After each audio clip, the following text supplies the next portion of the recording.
우리 하나님 말씀 증거하겠습니다. 하나님 말씀 에스겔서 35장 오늘 말씀 같이 보시겠습니다.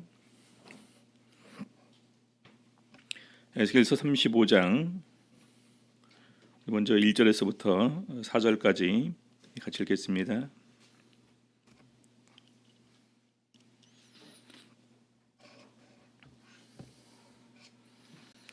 에스겔서 35장 1절에서부터 4절 읽겠습니다.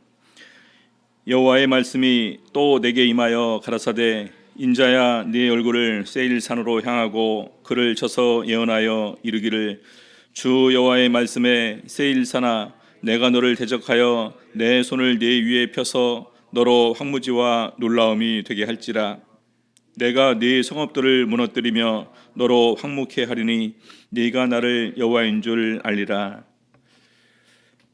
오늘 이 시간에는 에돔 족속에 대한 예언이라는 제목으로 오늘 말씀 가지고 같이 은혜 나누는 시간 갖도록 하시겠습니다. 35장에 보게 되면 먼저 이렇게 세일산에 관해서 이렇게 얘기를 하는데 우리 36장에 보게 되면 또 이스라엘 산들 이렇게 나옵니다. 그래서 어떤 분들은 35장과 36장을 서로 대조해서 또 비교하기 위해서 이렇게 이 세일산을 쳐서 예언하라 이렇게 얘기를 하기도 합니다. 근데 궁극적으로 보게 되면은 바로 이 세일산은 에돔 족속에 관한 이러한 그 예언입니다. 그래서 오늘은 에돔 족속에 관한 대한 예언이라는 제목으로 35장 말씀 같이 살펴보도록 하시겠습니다. 먼저 우리 1절 보시게 되면은요. 여호와의 말씀이 또 내게 임하여 가라사대 인자야 네 얼굴을 세일산으로 향하고 얼굴을 세일산으로 향한다. 지금 이제 에스겔 선지자는 바벨론에 이렇게 포로로 끌려가 있는 상황입니다. 그래서 그쪽 방향으로 얼굴을 향하고 이렇게 얘기하는 거죠. 그리고 그를 쳐서 예언하여 이르기를 주 여호와의 말씀에 세일산아 내가 너를 대적하여 하나님께서 직접 친히 내가 너를 대적하겠다라는 이런 그 용어들이 우리 에스겔에서 이렇게 그 몇 번 나오게 되는데 이것은 그만큼 하나님께서 단호하게 그리고 반드시 그 일을 시행하시겠다라는 이 두 가지 의미가 이렇게 있습니다. 그래서 내가 직접 다른 도구를 통해서 이렇게 이제 하기도 하지만 직접적으로 하나님께서 너를 대적해서 하나님의 그 진노의 심판을 그들에게 임하겠다 말씀하시는 것입니다.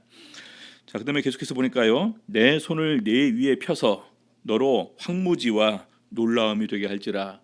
기본적으로 황무지가 된다는 것은 우리가 눈에 보기에 완전히 그 폐허가 되는 것과 마찬가지가 되겠고요.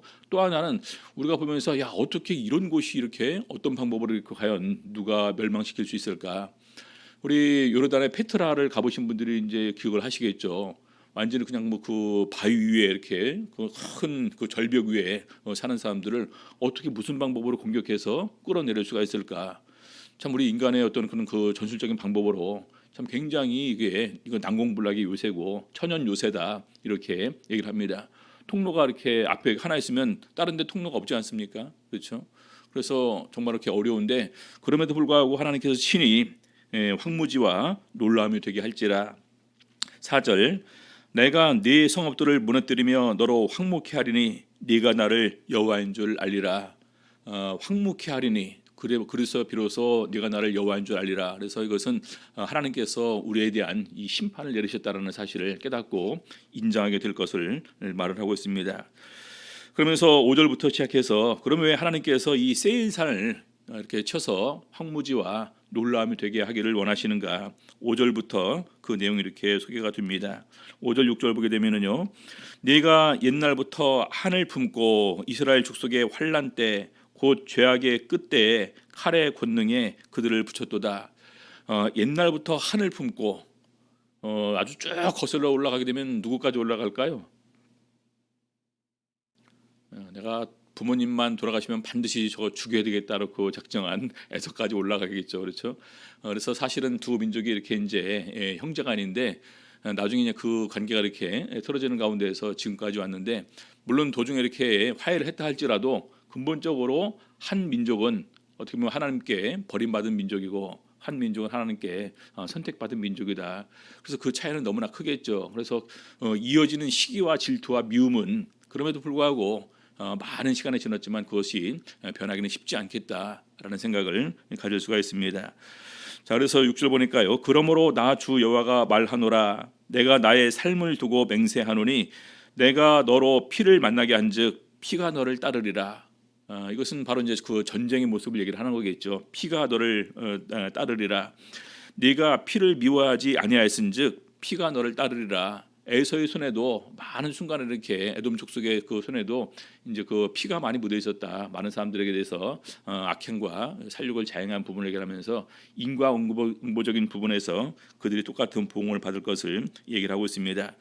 우리 오바댜서에 보게 되면은요, 구체적으로 에돔의 그런 죄악들, 특별히 이스라엘 민족의 멸망에 대한 에돔의 태도를 몇 가지 이렇게 정리를 하는데 이렇게 얘기를 하고 있습니다. 오바댜서 1장 10절부터 14절까지 보시겠습니다. 오바댜서 1장 10절부터 14절. 네가 네 형제 야곱에게 행한 포악을 인하여 수욕을 입고 영원히 멸절되리라. 에서도 야곱에 대해서 이렇게 죄악을 행했다라는 얘기겠죠. 자, 11절. 네가 멀리 섰던 날 곧 이방인이 그의 재물을 늑탈하며 외국인이 그의 성문에 들어가서 예루살렘을 얻기 위하여 제비 뽑던 날에 너도 그들 중 한 사람 같았었느니라. 우리 바벨론이 그 군대가 침공해 오게 될 때 바벨론만 온 것이 아니라 수많은 연합군이 같이 이렇게 이제 공격을 해서 왔으니까 나중에 이제 그 전리품을 가지게 되면은 서로 이렇게 그 나누게 되겠죠. 여러 가지 방법으로 나누는데 뭐 제비 뽑는 그런 것도 있었을 테고요. 그래서 거기에 같이 에돔 족속이 참여했었다.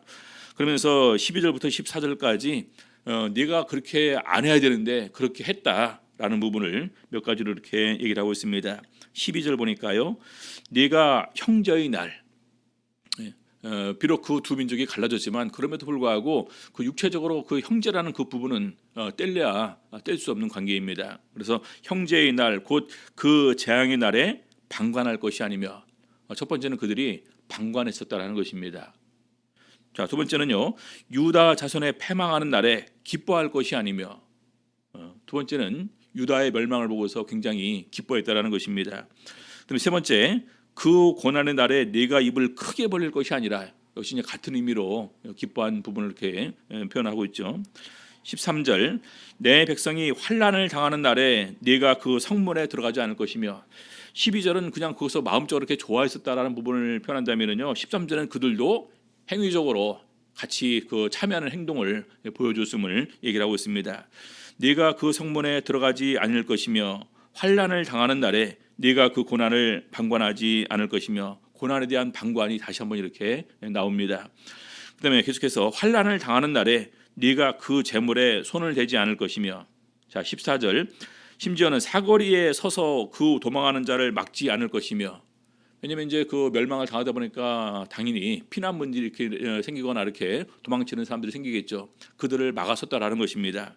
심지어는 고난의 날에 그 남은 자를 대적에게 붙이지 않을 것이니라. 오히려 그들을 잡아서 대적에게 포로로 넘겨주었다라는 것입니다. 그래서 바로 이 부분에 관해서 하나님께서는 절대로 용서할 수가 없다, 이렇게 얘기를 합니다. 그래서 오늘 우리가 그 남의 불행을 보게 될 때 우리가 특별히 주의해야 될 부분을 5가지로 이렇게 해놨는데요. 첫 번째는 남의 불행이 우리도 그 불행 당하게 하는 일에 함께 참여하거나, 두 번째는 방관하거나, 그리고 세 번째는 그것을 갖다가 오히려 또 같이 기뻐해주거나 이익을 취하거나 또 타인에게 넘겨주는 행위는 정말 우리가 하나님께서 미워하는 거다라는 사실을 꼭 이렇게 기억을 하셔야 됩니다. 어떻게 우리가 쉽게 그런 말하죠. 그냥 그거 참 쌤통이다, 뭐 잘됐다, 우리가 쉽게 하는 말이지 않습니까? 그래서 남의 불행을 보고 오히려 기뻐한다는 것, 이것은 우리 하나님께서 우리 마음을 감찰하실 때 좋아하는 것이 아니다라는 것입니다. 특별히 우리가 하나님을 믿는 사람과 믿지 않은 사람의 관계에서 이런데, 더 나아가서 만일에 우리가 같이 신앙생활하는 우리 성도들에게 그런 마음을 품는다는 것은요, 이것은 하나님께서 더 싫어하는 것입니다. 그렇죠? 그래서 이런 것을 보게 되면서 우리가 성도 간의 어떤 그런 관계를 우리가 어떻게 맺어될까, 더욱더 그 부분에 주의를 기울여서 정말로 서로 간에 이렇게 이제 상처 주지 않고 오히려 더욱더 친밀한 관계를 위해서 함께 노력을 하셔야 될 것입니다. 그래서 참여하거나 방관하거나 기뻐하거나 이익을 취하거나 타인에게 넘겨주는 행위, 충분히 우리도 그런 부분에서 정도는 다르다 할지라도 또 어떤 그 방법은 틀리다 할지라도 이런 부분에 우리도 함께 행할 수 있는 여지가 우리 인간에게 본능적으로 있다는 사실을 기억을 하셔야 되는 것입니다. 그래서 항상 이 부분에 주의를 하셔야 되고요. 자, 7절부터 9절까지는요. 그래서 세일산에 임하는 진노를 이렇게 얘기를 하고 있습니다. 7절 보겠습니다. 내가 세일산으로 놀라움과 황무지가 되게 하여 그 위에 왕래하는 자를 다 끊을지라. 그렇죠. 예전에 이렇게 사람들이 많이 머물렀던 그런 곳이었지만 이 황무지가 되게 하고 왕래하는 자를 다 끊을 것이다. 이제 실질적으로 황무지가 된다는 것은 거기에 거주하는 사람이 없게 된다는 얘기겠죠. 거주하는 사람이 없게 된다면 결과적으로 여러 가지 교역이 필요가 없게 됩니다. 그럼 왕래하는 사람도 자연적으로 이렇게 끊어지고, 지금은 이제 완전히 그 황무지가 되겠지만 수많은 사람들에게는 지금은 옛날 유적지로 이렇게 관광하면서 이렇게 보고 있습니다. 근데 유적지를 우리가 보면서 그냥 볼 것이 아니라 왜 이런 그 유적지가 이렇게 폐허가 되었는가, 사람이 살 수 없는 곳이 되었는가. 물론 이제 유적지로 해서 이제 관광 수입을 받는다고 하지만 사실은 그것보다 더 중요한 것은 그들이 누렸던 영화가 완전히 소멸되었다라는 사실을 기억하면서 그 이유를 우리가 알 수 있어야 됩니다. 그래서 이 에돔의 멸망은 형제의 나라에 대해서 이렇게 함부로 행하거나 그다음에 방관하거나 멸망을 기뻐하거나 이런 부분들에 대한 이유가 있어서 우리가 알 수 있어야 됩니다. 8절 보시겠습니다. 내가 그 살육당한 자로 여러 산에 채우되, 살육당한 사람들을 여기저기 이렇게 이제 막 그 시체가 널브러지게 한다는 얘기겠죠.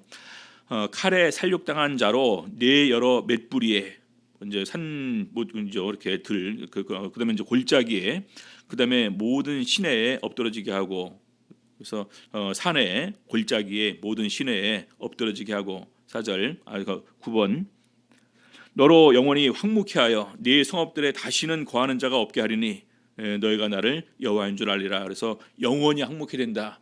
어떤 나라들은 하나님께서 그래도 다시 이렇게 회복의 기회를 주었지만 이 에돔은 회복을 못했습니다.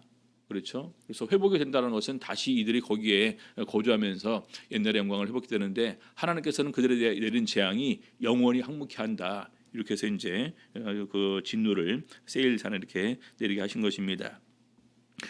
자, 그다음에 10절부터 마지막 15절까지는 택한 에돔 백성에 대한 악행과 보응에 대해서 이렇게 얘기를 하는데요.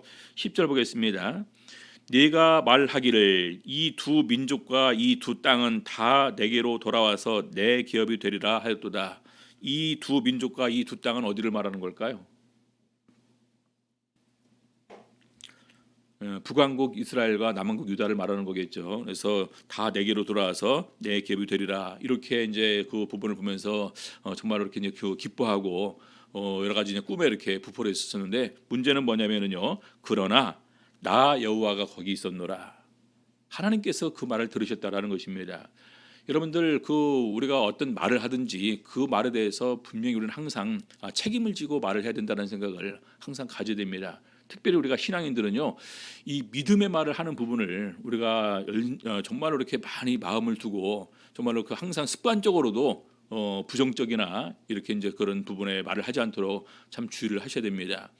우리 이스라엘 백성들이 가데스 바네아에서 12명의 정탐꾼을 이 가나안 땅으로 보내지 않습니까? 그리고 나서 돌아와서 얘기를 합니다. 우리가 보니까 거기는 안악 자손 대장군들도 있고, 근데 우리가 그들이 보기에 우리는 메뚜기 떼에 불과하다. 우리가 다 죽을 거다. 그때 하나님께서 뭐라고 하셨습니까? 너희 말이 내 귀에 들린 대로 내가 너희에게 행하리니. 그래서 그때 20세 이상 전쟁 나가는 수자들이 다 광야길에서 다 죽고 여호수아와 갈렙을 제외한 나머지는 한 사람도 가나안 땅에 들어가지 못했다라는 것입니다. 그래서 여기에서도 분명히 그 부분을 언급을 하고 있습니다.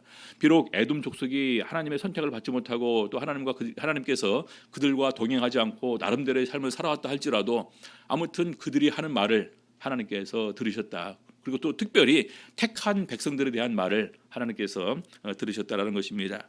그래서 11절 보니까요. 그러므로는 바로 앞에 있는 두 가지입니다. 이 두 민족과 이 두 땅은 다 내게로 돌아와 내 기업이 되리라. 이렇게 말을 했었는데, 거기에 대해서 그러므로 나 주 여호와가 말하노라. 내가 나의 삶을 두고 맹세하노니 네가 그들을 미워하여 노하며 질투한 대로 내가 네게 행하여 너를 국문할 때에 그들로 나를 알게 하리라.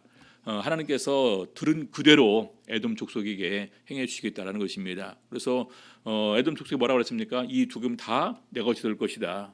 하나님께서 에돔 거 다 빼앗아 가시겠다는 것입니다. 그 말 그대로.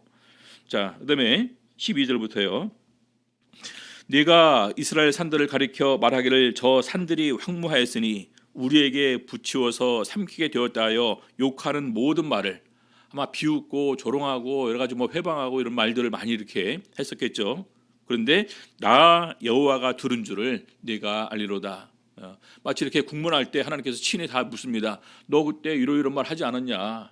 이런 상황에서 이렇게 좋아하지 않았었냐? 기뻐하지 않았었냐? 그리고 저주하지 않았었냐? 비웃지 않았었냐? 또 이렇게 욕하지 않았었냐? 이런 것을 갖다 하나님께서 다 들으시고 거기에 따라서 일일이 그들 갖다가 국문하실 것이다. 그래서 내가 너를 국문할 때 그들로 나를 알게 하리라. 그렇게 말을 하고 있습니다. 그다음에 13절 보니까요. 너희가 나를 대적하여 입으로 자랑하며 나를 대적하여 여러 가지로 말한 것을 내가 들었노라. 심지어는 그들이 더 나가서 이제는 이스라엘 백성들과 유다 민족에게 함께했던 그 하나님까지도 그들이 대적해서 비웃고 조롱하고 그랬었다라는 얘기겠죠. 그래서 이렇게 이제 이런 부분이겠죠. 너희들이 섬기는 하나님은 어디 있냐? 그렇죠. 그러면서 이제 에돔 족속을 비우는 것인데 결과적으로 그런 부분들이 하나님을 대적하는 말들이었다. 그래서 그것을 갖다가 분명히 들었음을 이렇게 말씀하고 있습니다. 그래서 우리가 기억할 것은 우리 성경에 보게 되면은요, 심판의 기준이 몇 가지로 이렇게 나와 있습니다. 심판의 기준. 첫 번째는 바로 우리들의 모든 말이다. 에돔 족속이 말로써 하나님께서 다 그것을 갖다가 기억하는 것처럼 우리들의 모든 말을 다 기억을 하십니다. 그래서 마태복음 12장 36절에 보게 되면은요, 이렇게 말씀하시고 있습니다. 내가 너희에게 이르노니 사람이 무슨 무익한 말을 하든지 심판 날에 이에 대하여 신문을 받으리니. 너 그때 무슨 의미로 그렇게 말을 했었냐? 왜 그렇게 말을 했냐? 이런 부분들을 다 이렇게 우리에게 이제 추궁하는 가운데서 바로 신문을 받을 것을 얘기를 하고 있습니다. 근데 우리가 마태복음 12장 36절을 굉장히 가볍고 소홀하게 생각합니다. 그렇죠? 우리 신앙인이 저지르는 그 실수 중에서 가장 많은 실수가 말 실수입니다. 그래서 우리가 정말 이렇게 경건을 위해서 노력한다고 하지만 정말로 말이 참 이렇게 제어하기가 어려운 부분이다. 그래서 경건하기 위해서 노력하지만 입을 자갈먹이지 않으면 이 사람의 경건은 헛것이다 할 정도로 그만큼 말을 제어하는 것이 어렵다라는 것입니다. 그래서 우리가 이런 부분에서 더욱더 하나님께서 다 듣고 계신다는 사실을 기억을 하는 가운데서 주의를 해야 될 줄로 압니다. 자, 두 번째는 이 복음입니다. 복음, 진리의 말씀이라도 할 수 있겠죠. 요한복음 12장 48절입니다.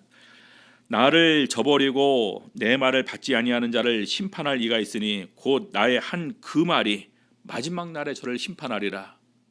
우리 데살로니가전서에 보게 되면은 후서에 보게 되면 더욱더 구체적으로 하나님을 모르는 자들과 복음을 순종치 아니하는 자들에게 형벌을 주시리니 그렇게 얘기를 하고 있습니다. 여러분, 복음은 전해졌습니다. 복음의 내용은 무엇입니까? 천국이 있다는 얘기와 영생이 있다는 얘기와 그리고 부활이 있다는 얘기와 심판이 있다는 얘기, 바로 어떻게 보면 가장 큰 틀에서 보게 되면 이 네 가지를 우리들에게 이렇게 전해 주셨습니다.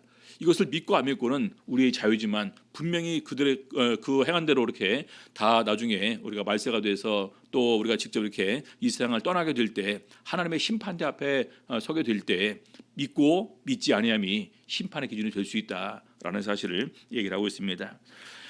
그다음에 가장 많이 나오는 부분이죠. 빈번하게 우리의 행위 또는 율법을 통해서 기준으로 이렇게 심판을 받게 되는데요. 우리 전도서 12장 4절 보니까요. 모든 행위와 12장 14절 하나님은 모든 행위와 모든 은밀한 일을 선악간에 심판하신다. 모든 행위. 그렇죠? 우리들의 모든 행위가.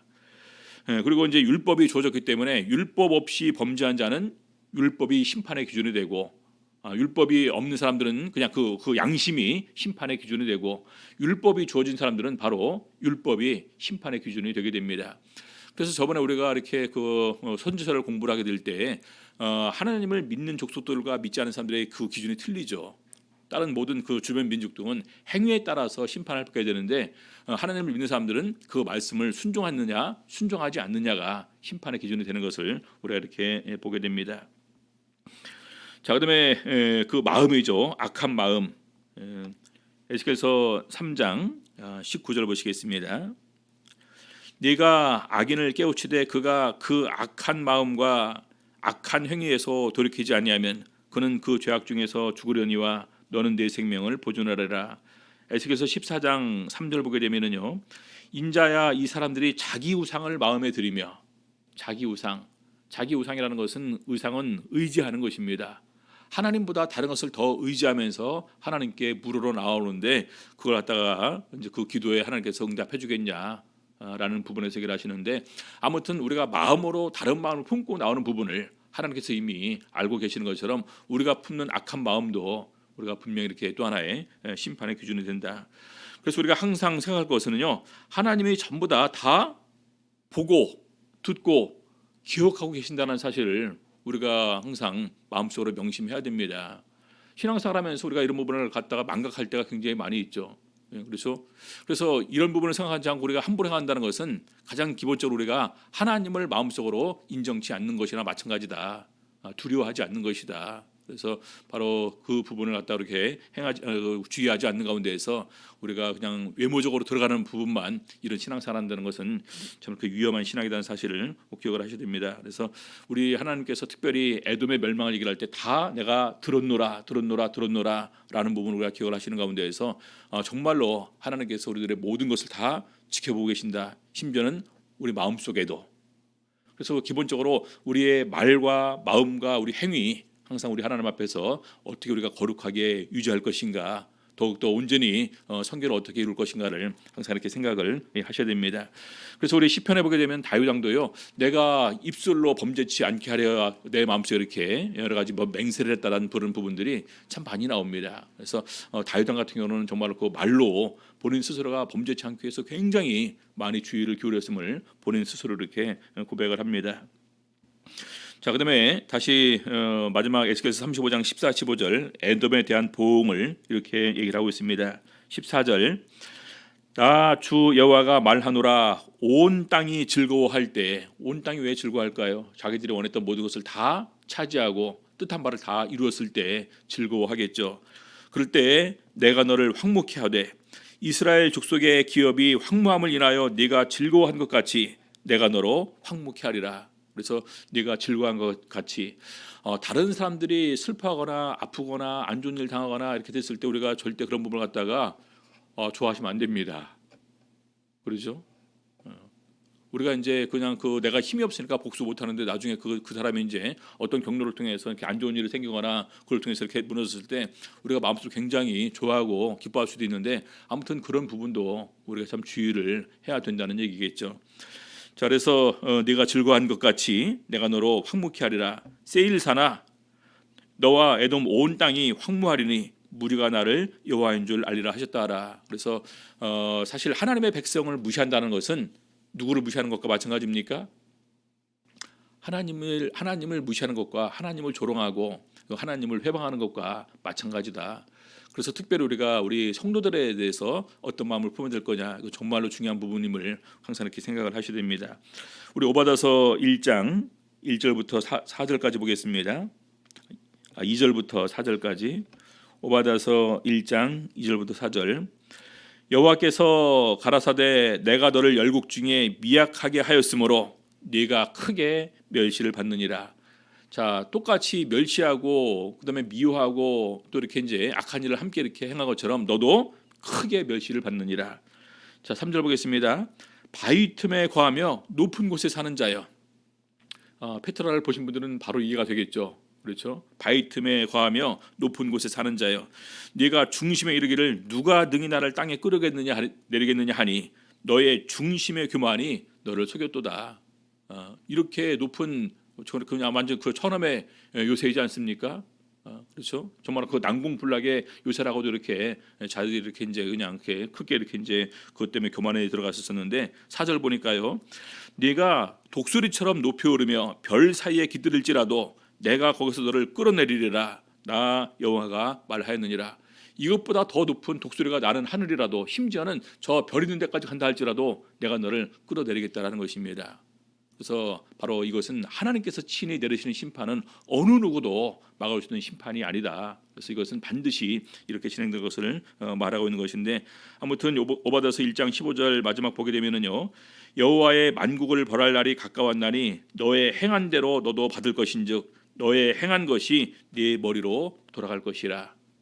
그래서 우리 히브리서 보게 되면은요, 모든 사람으로 더불어 화평함과 거룩함을 쫓으라. 이것이 없이는 아무도 주를 보지 못하리라. 거기는 전제 조건이 그렇습니다. 모든 사람으로 더불어래요. 모든 사람으로 더불어. 그래서 우리가 추구할 것은 뭐냐? 화평입니다. 화평.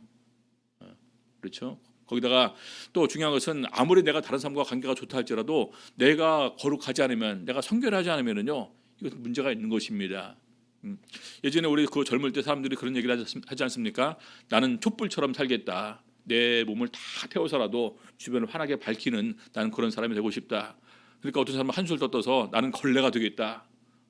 내가 더러워질지라도 다른 것을 다 깨끗하게 하는 그런 사람이 되겠다. 근데 여러분, 두 번째 거는 좀 그런 것 같아요. 그렇죠? 걸레는 어떻게 됩니까? 마지막에 다른 사람을 깨끗하게 했다 할지라도 자기는 버림받는 것입니다. 그래서 우리 사도 바울은 그렇게 얘기를 하죠. 내가 다른 사람에게 복음을 전할지라도 내가 버림받으면 무슨 의미가 있냐. 그래서 우리 사도 바울은 본인이 그런 부분에 정말로 경건하게 하나님과 가장 참 친밀하게 동행함에도 불구하고 나는 날마다 죽노라. 근데 그 앞에 보게 되면 내가 에베소에서 범인처럼 싸웠으면 무슨 의미가 있겠냐. 그 싸움이라는 것은 우리 성도 간의 어떤 그런 부분이겠죠. 근데 절대로 그렇게 하지 않는 가운데서 나는 날마다 죽노라 하면서 자기를 갖다 이렇게 절제하고 인내하고 제어했음을 우리에게 이렇게 얘기를 해주고 있습니다. 그래서 우리가 보통 얘기를 하죠. 화나는데 무슨 말을 못하냐.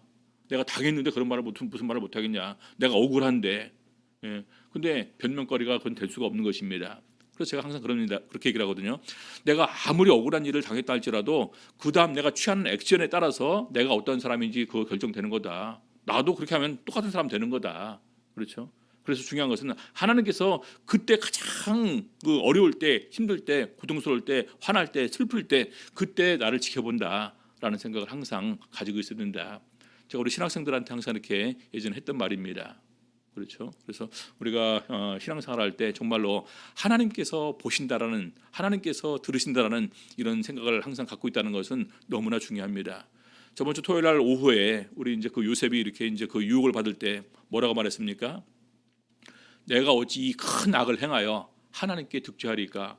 아무도 없지만, 집안에 아무도 없지만 하나님께서 바라보고 계시는데 내가 어떻게 이 큰 악을 행해서 하나님께 득죄하리까? 바로 이것이 정말로 하나님을 아는 사람의 마음의 표현이다. 하나님을 두려워하는 사람의 말의 입술의 고백이다. 이렇게 얘기할 수 있습니다.